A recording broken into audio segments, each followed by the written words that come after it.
In 2007, Florida did something so reckless that scientists at the time genuinely thought it was a mistake.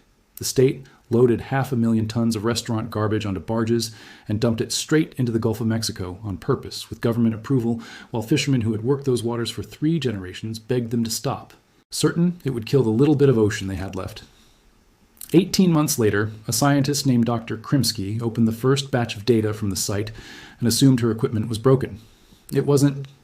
By the end of this video, you'll understand why the same fishermen who once sued to stop this program ended up begging the state for more of it, why a Category 4 hurricane accidentally proved them all wrong in a single afternoon, and why something this strange, this controversial, and this cheap may be one of the most successful ecological restorations ever recorded in North American history.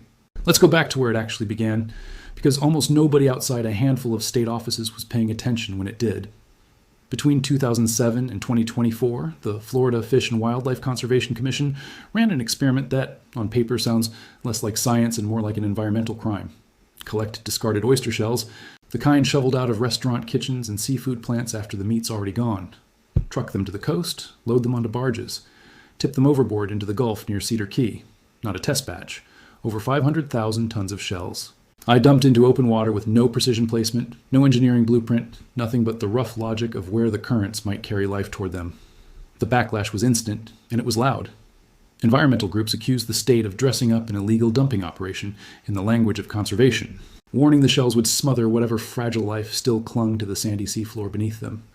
Coastal fishing families, the kind who could read a tide the way other people read a clock, were terrified the disruption would collapse what was left of their fishing grounds for good. Hearings ran for hours. Editorials predicted the program would scar the Gulf for a generation, even marine.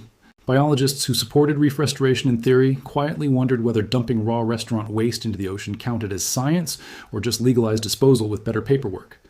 The commission moved forward anyway because their argument was almost insultingly simple. Those shells were heading to a landfill no matter what, producing 0 ecological value sitting in a county dump, so if there was even a small chance they could function as a skeleton for a dying reef, the fight was worth it. Worst case, the shells would simply dissolve on the seafloor, exactly the fate they'd have met in a landfill anyway. That was the expectation behind closed doors, the one nobody said publicly.